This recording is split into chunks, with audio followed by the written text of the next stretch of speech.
তোর বাড়ি কি লোক নাই? এই পাগল, ঠগবাদ যে জরগাটা হয়, জরগাটা মানসম্মত হয় না। ঠগবাদ যে জরগাটা হয়, এই জরগাটা একবারে মানসম্মত। তুই যে স্বার্থ ছাড়া তো তুই আমার বাড়িতে আসিস নি, সারা রাত বউয়ের সাথে ঠাপাঠাপি করবা, আর এখন আইসি আমার বাড়িতে আইসি তুমি ঝরকা বাঁধাবা না? কে তোর বাড়ি কি লোক নাই? এই পাগল, ঠগবাদ যে জরগাটা হয়, জরগাটা মানসম্মত হয় না। ঠগবাদ যে জরগাটা হয়, এই জরগাটা একবারে মানসম্মত।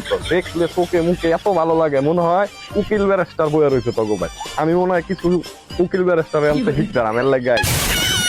দেখ সোহেল, আর কি ঠাট্টা করি লাভ নাই।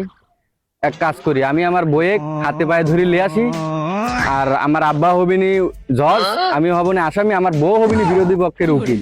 তাইলে তুই আমার বাড়ির সবগুলাকে একবারে ঠাপা দিস, যাতে আমরা এলাকার মানুষের করতে পারি তুই আমার বাড়িতে উকালতিটা শিখে গেছিস।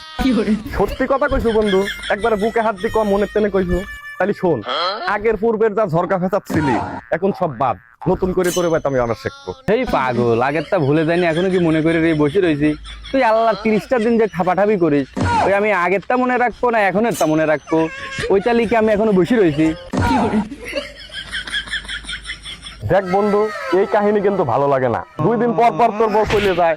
দেখ গা আমার চাচা গাছে বাইন্দে বউ থাপাচ্ছে, তাও একসাথে গরম ভাত খায়। এ কি হয় নাকি? 2 দিন পর পর তোর বউ চলে যায়। আসলে এই বিষয়টা কি ভালো? বুঝি, সবই আমি বুঝি। আচ্ছা থাক, এবার ভাবি আসলে আমাকে ডাকবিস, বিষয়টা আমি দেখবো নে। আর দায়িত্বভার দরকার হয় এবার আমিই লেবো নে। থাক, আমার একটু কাম আছে, আমি চলে গেলাম, একটু বাজারে যাওয়া লাগবে, বিষয়টা দেখবো নে। শালা এত বড় চালাক, এত বড় বেহায়া শালা, কি কয়ে গেল আমার বয়ে কো চালাবি? আমি কি বেটা ছাড়া কম নাকি? হ্যাঁ, তুই কি করলু? এই একটা কথা করলু, তুই বন্ধু লোক দেখি তোকে আমি বিষয়টা কইলাম যে ভাবি আসলে এবার খবর দেবো, বিষয়টা আমি দেখবো না। তুই একটা কথা করলু, এত বাইলে তো বউ চলে যায়। দেখ আমার চাচা গাছে বাইরে বউ পিটাচ্ছে।